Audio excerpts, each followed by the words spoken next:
نام ہے عمران اور اللہ نے سورت بھیجی آل عمران. میرے مالک تو نے آل عمران کیوں بھیجی؟ تو نے نبیوں کے نام پہ سورتیں بھیجی. سورہ یوسف ہے، سورہ یونس ہے. تو نے نبیوں کی ماؤں کے نام پہ سورتیں بھیجی، سورہ مریم ہے. یہاں آل عمران کیوں کہا گیا؟ اس کا مطلب ہے اللہ کسی عمران کی اولاد یاد کروانا چاہتا ہے. کوئی جھگڑا نہیں، کوئی بحث نہیں. مولوی اکٹھے کریں، آنکھوں میں آنکھیں ڈال کے ہمیں اتنا بتائیں یہ کون عمران ہے جس کی آل کا ذکر ہے. آدم سے لے کے خاتم تک میں تاریخ کی ذمہ داری اپنے ماتمی کاندھوں پہ لیتا ہوں، بالکل خطیبانہ دیانتداری کے ساتھ. مذہب عالم اسلام میں 3 عمران گزرے ہیں بابا احمد شاہ جی. پہلے عمران حضرت موسیٰ کے باپ، دوسرے عمران حضرت مریم کے والد، تیسرے عمران حضرت علی کے والد. اب قرآن میں سورہ آل عمران ہے. ان تینوں میں سے جو عمران بھی مولوی منتخب کرے گا ہمیں کوئی اعتراض نہیں. اگر موسیٰ کا باپ ہے میں پھر بھی قبول کروں گا، تو عیسیٰ کا نانا کہے میں پھر بھی مان جاؤں گا، تو علی کا باپ کہے میں پھر بھی تیرے ہاتھ چوموں گا. لیکن تینوں میں جو بھی عمران ہو اس کی اولاد ہونی ضروری ہے، اس کی آل ہونی ضروری ہے. کیونکہ خدا نے قرآن میں سورہ عمران نہیں بھیجی، سورہ آل عمران بھیجی ہے. اگر تو موسیٰ کا باپ کہے تھا تو مولوی تیری شکل بگڑ جائے گی، کیونکہ موسیٰ کا تو بیٹا ہی کوئی نہیں تھا. اگر تو موسیٰ کا باپ نہیں تو پھر تو عیسیٰ کا نانا کہے گا، تو عیسیٰ کی تو شادی نہیں ہوئی تھی. پھر تیسرا ایک ہی عمران بچتا ہے. قرآن میں آل عمران ہے، پردے میں لال عمران ہے. بسم اللہ سے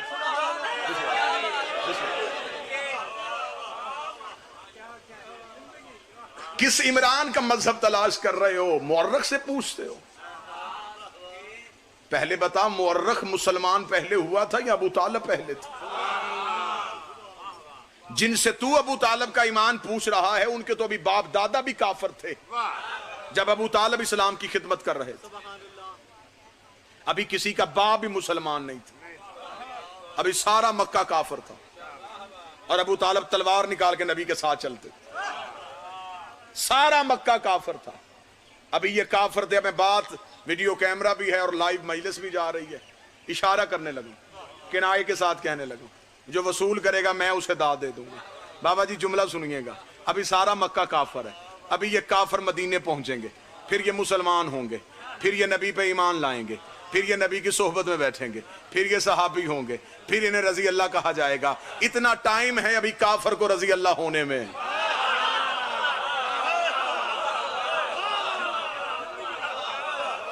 ابھی اتنا لمبا پیریڈ ہے. ابھی سارے کافر اور ابو طالب اسلام کی خدمت کر رہا. چلے ایک واقعہ اور یہیں پہ اجازت. ارحج المطالب میرے اہل سنت بھائیوں کی کتاب، سیرت النبی مولانا شبلی نعمانی کی کتاب، مدارج النبوہ شاہ عبدالحق محدث دہلوی کی کتاب، ایمان ابو طالب ڈاکٹر طاہر القادری کی کتاب. ویڈیو کیمرے کی موجودگی میں 4 کتابوں کا نام میں نے ممبر سے لیے. ساری کتابوں میں قصہ تواتر کے ساتھ نقل ہے. مکہ میں قحط بڑھ گیا. قحط پڑا بارش نہ ہونے کی وجہ سے. باران رحمت کا نزول نہیں ہو رہا تھا. مکہ میں بھی اسلام آیا ہی نہیں. ابھی نبی نے قولوا لا الہ الا اللہ نہیں کہا. یہ بات ذہن میں رکھیے گا. ابھی اسلام نہیں آیا. مکے میں قحط پڑ گیا. سر بارش نہیں ہو رہی. سارا مکہ پریشان ہو گیا.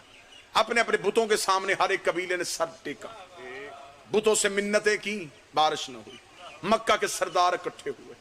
طے یہ پایا کہ ایک دن رکھا جائے جسے یوم دعا کہیں. سارے قبیلے اپنے اپنے بت لے کے آؤ، کیونکہ یہ عربوں کا کلچر تھا کہ عرب ہر قبیلہ اپنے بت کی پوجا کرتا تھا.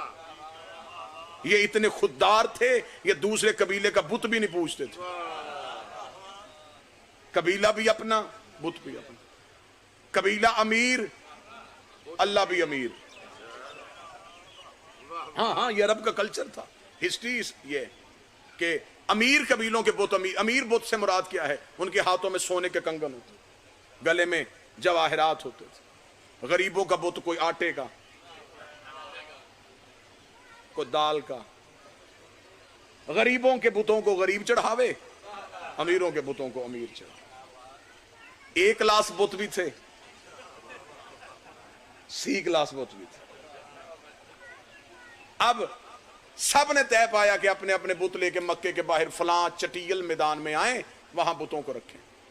سب نے کہا جی ٹھیک ہے، ہر کوئی اپنا اپنا بت لے کے آئے گا، اور میں ہسٹری پڑھ رہا ہوں آپ کے سامنے، اور یہی واقعہ یہیں پہ گفتگو، اور یہ طے پا گیا مکے کے سرداروں میں کہ جس بت کے آگے جھکنے کی وجہ سے بارش ہوئی اسے سارا مکہ مشترکہ بت تسلیم کرے گا، پھر بے شک اپنے اپنے خداؤں کو سجدہ کرو، لیکن اس بت کو تم نے مشکل کشا سمجھنا ہے۔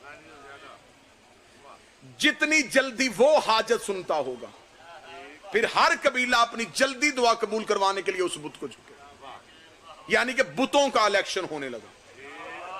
یہی ہوا نا کہ آؤ جی اپنے اپنے بت لے کے آ گئے۔ سارے سرداروں نے کہا کہ عرب کے قبیلے بڑے بھی ہیں چھوٹے بھی ہیں، لیکن عرب کا وہ پچیت نہیں ہوتی، وہ عرب کی میٹنگ نہیں ہوتی جس میں ہاشمیوں کی نمائندگی نہ ہو، کیونکہ پورا مکہ کمی تھا، یہ گھر سردار تھا۔ کاش وقت ہوتا میں تفصیل پڑھ دیتا۔ بھوک کے دنوں میں روٹی، اچھا جی، بھوک کے دنوں میں روٹی نہیں گھر سے ملتی۔ حضرت ہاشم کو ہوشم سے نکلا ہے، ہوشم کہتے شور میں بھگوئی روٹی کھلانا، شور میں بھگوئی روٹی کو ہوشم کہتے ہیں، جو کھلائے اسے ہاشم کہتے ہیں۔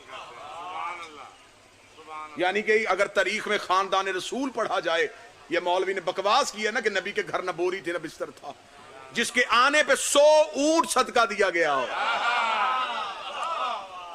حضرت عبداللہ کے لیے 100 اونٹ کی قرآن اندازی کی تھی۔ بہت بڑا یہ ایک تاریخ کا باب ہے کہ منت مانی تھی کہ بیٹا ہوگا تو ایک راہ خدا میں 10 بیٹے ہوئے، بار بار قرہ حضرت عبداللہ کے نام پہ نکل رہا تھا، تھے بڑے خوبصورت۔ باپ نے خانہ کعبہ میں جا کے التجا کی بیٹا بچانا چاہتا ہوں، 100 اونٹ صدقہ دیا تھا حضرت عبداللہ کا۔ اس خاندان کی بات ہو رہی ہے۔ انہوں نے کہا جائیں جا کے ہاشمیوں سے پوچھیں کہ تم اپنا کون سا بت لے کے آؤ گے۔ بات سمجھ میں آ رہی ہے سرکار؟ کیونکہ ہر قبیلے نے کہا کہ ہم نے آج تک ہاشمیوں کا بت نہیں دیکھا۔ بھئی کسی نہ کسی اللہ کو تو یہ مانتے ہوں گے، ہم نے آج تک جرت نہیں کی ان سے پوچھنے کی۔ سردار بسم اللہ بابا جی، اب جا کے ان سے پوچھے کہ اب بتاؤ، اب سارے خدا جو آ رہے ہیں تمہارا کوئی ہے تو لاؤ، یا تو خدا لائیں گے یا پھر پورا مکہ یہ مانے گا یہ کسی کی بھی عبادت نہیں کرتے۔ انہوں نے کہا بات بڑی ٹھیک ہے، آئیں چلتے ہیں ہاشمیوں کے دروازے پہ۔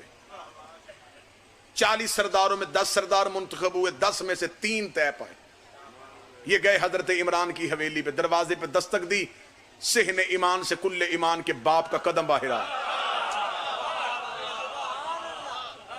دروازے پہ کفر کی معین تعداد دیکھی جو ہر دور میں اتنی ہی رہی تھی۔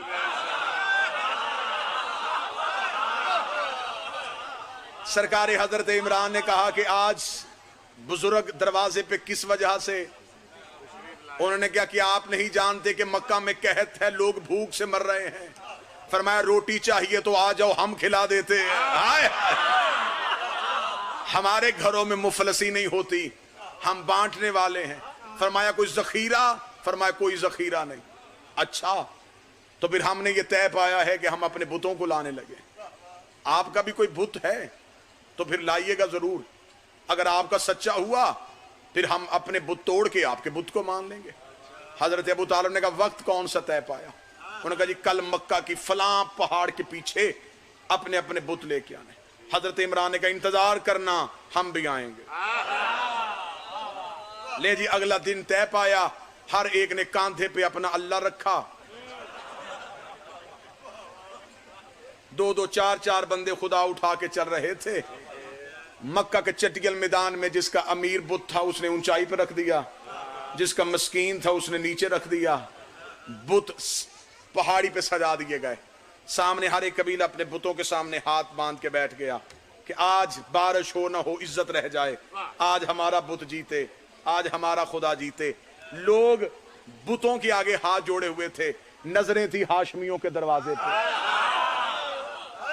ابھی تک یہاں سے کوئی نہیں آیا۔ میں نے 4 کتابوں کے حوالے دیے، ممبر پہ دیے، ویڈیو کیمرے کی موجودگی میں دیے۔ مجلس میں کوئی پوچھے نہ پوچھے، گاڑی میں بیٹھتے فوراً فون آ جاتا ہے، سائی وال سے بول رہے ہیں آج آپ نے ڈھلیالہ پڑھا ہے۔ مجلس تو نشر ہو رہی ہے نا جی، آواز تو کہیں نہیں دب جاتا ہے، مکرنے کی تو گنجائش ہے ہی نہیں۔ 4 کتابوں کے میں نے حوالے دیے, چاروں کتابوں میں لکھے. بابا جی خصوصی دعا, نظریں تھی ہاشمیوں کے دروازے. بابا جی اب دیکھ رہے تھے کہ ہاشمی کون سا بت لائیں گے. اب بارش والی آرزو گئی, دل میں اگلی خواہش تھی ہاشمی کو بت کون سا ہے, امیر خاندان ہے, پتہ نہیں بت کیسا ہوگا. نظریں ہاشمیوں کے دروازے پہ, ہائے ہائے. اگلا جملہ سننا, ابو طالب کے صحن کا دروازہ کھلا, پہاڑی کے پیچھے سے حضرت ابو طالب چلے. لوگوں نے کہا ابو طالب ہے تو خدا اس کا کہاں ہے, ابو طالب اکیلا آ رہا ہے تو اس کا اللہ کہاں ہے. تھوڑی دیر کے بعد پہاڑ کے پیچھے سے حضرت ابو طالب نمودار ہوئے, کاندھے میں 5 سال کے محمد کو بٹھایا ہوا.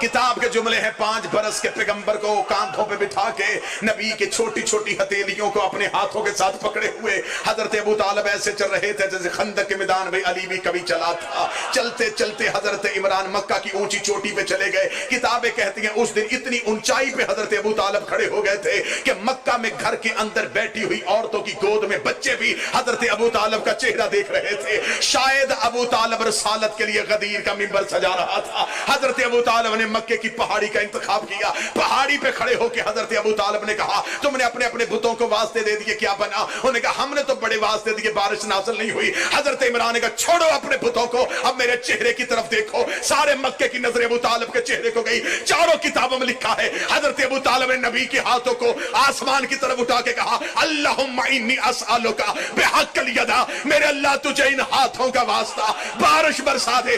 اتنا ہونا تھا یا مکے میں ایک بدلی آئی اور بارش نازل ہونا شروع ہو گئی. ادھر خدا کی آواز آئی, ابو طالب تو نے احسان کر دیا ہے, تو نے اونچائی پہ کھڑے ہو کے محمد کی رسالت کا اعلان کیا ہے, میں پلانوں کا منبر بنوا کے علی کی ولایت کا اعلان کروں. احسان ہو گیا.